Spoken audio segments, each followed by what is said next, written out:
familial tradition that they've somehow experienced epigenetically. And there's all this stuff going on.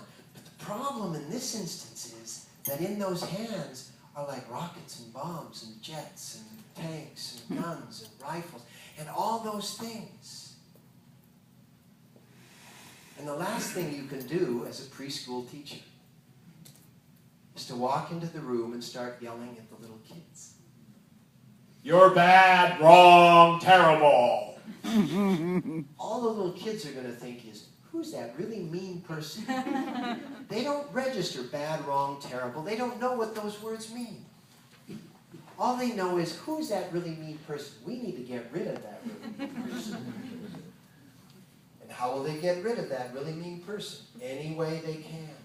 Remember early in today's class I said, if you spend your life doing that, that complete opposition thing, you will spend your life incarcerated. Because that's how they get rid of really mean people in preschool Earth.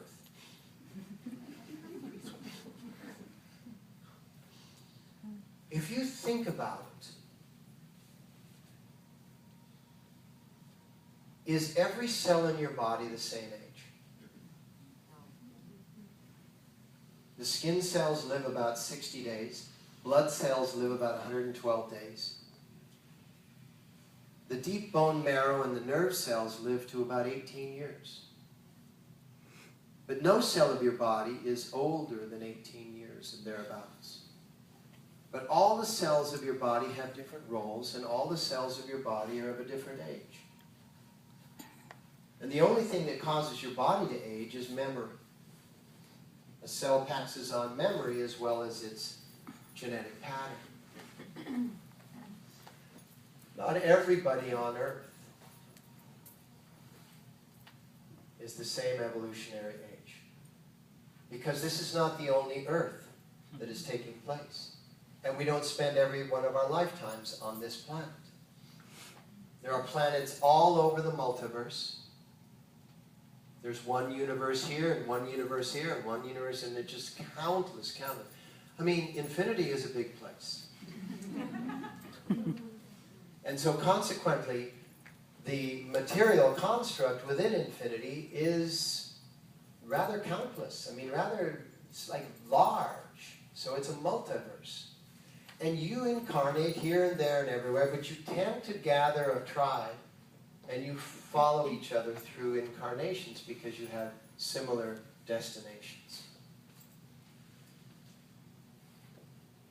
And we're all here on planet Earth. And there is this ancient ratio of what it is for people to be on a planet at this particular time. And you represent 3.3%, 1 in 30 of the world's population. 1 in 30 of the world's population is reachable and teachable. And if you look at the ratio throughout the world of teacher to students in a school, the most common ratio is 1 teacher and 30 students. And most teachers say that when they get over 30 students, it's very hard to work with. And this is a ratio that's embedded in the system. This isn't a ratio that was picked out of a hat. This is a ratio that's embedded in the system. So there are 7 billion people on this earth. And there are 331 million people that are reachable and teachable.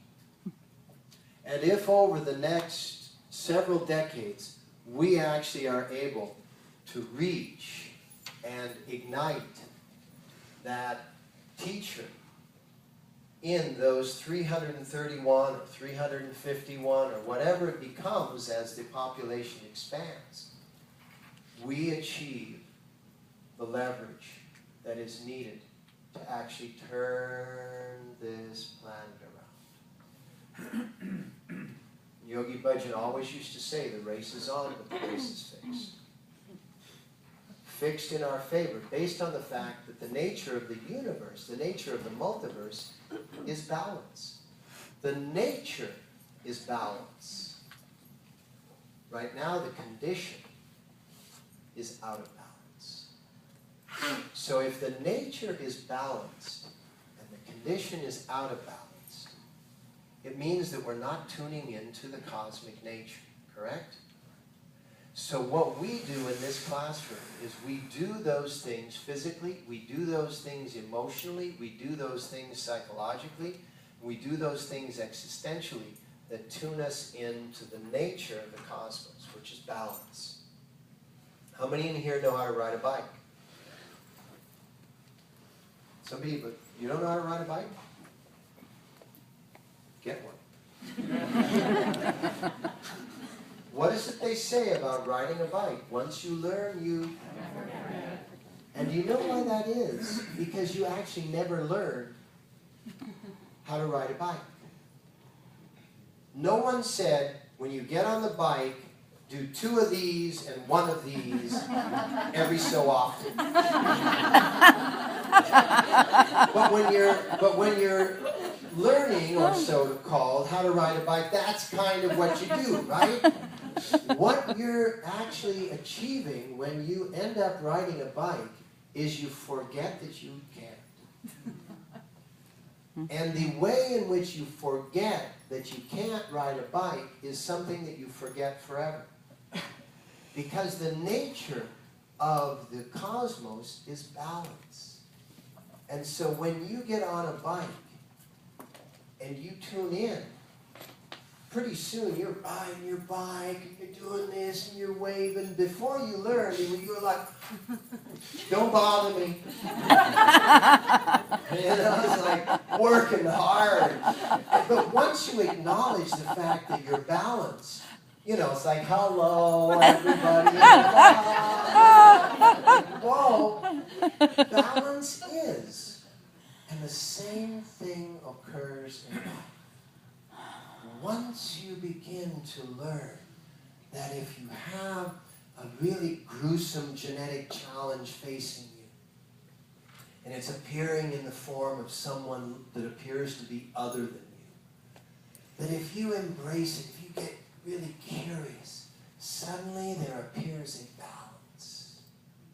And once there's a balance, the messenger has already delivered successfully the message. That ogre will no longer be in your world. As a matter of fact, that ogre will take on a new persona. And so what we end up doing is we end up, instead of time being something that we think arrives, like tomorrow is waiting just on the other side of midnight. Isn't that a crazy thought? That like tomorrow with all of its components is like waiting. Tomorrow doesn't even exist. Tomorrow is a projection of a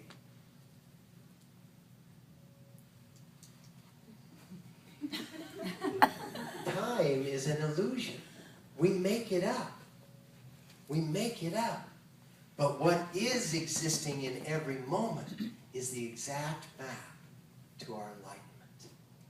And if we meet these moments, which are sometimes called past and now or present and future, if we meet these moments and we actually can make a choice of thought, can make a choice of feeling, and we get better as we learn how to make those choices, we get better at choosing thought and choosing feeling. I can remember last night driving to class. I had an ancient urge because I spent more than 3 nanoseconds after the light had turned green to step on the accelerator. And the person right behind me honked. And I have a middle finger like everyone else.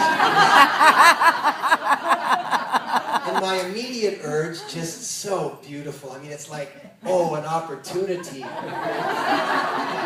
it? Isn't it? Huh? Oh my God. I mean, let's not fool ourselves. It's a great joy to flip someone off. Especially if you're in a car that they can't catch. Right? It's a great joy. So it was like, whoa! And my head came back on the steering wheel. And I turned to my wife and I said, geez, that's an improvement. Not that I flip people off all the time, but when someone is that obnoxious, they deserve it, don't they? Are we together on this? But I just love the moment of, wow.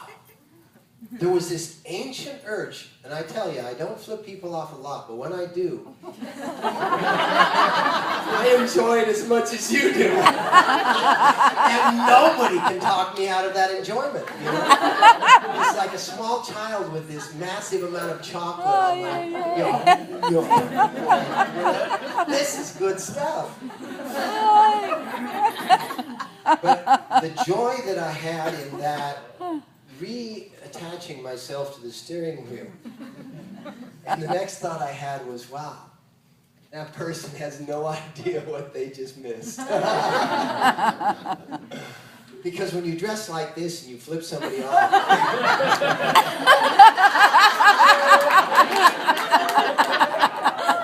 I'm sure people have the oddest sensation. So that's what they are. And that's what we have to do in each moment. That's what we have to do in each moment. We have to have that ability to really go to making a choice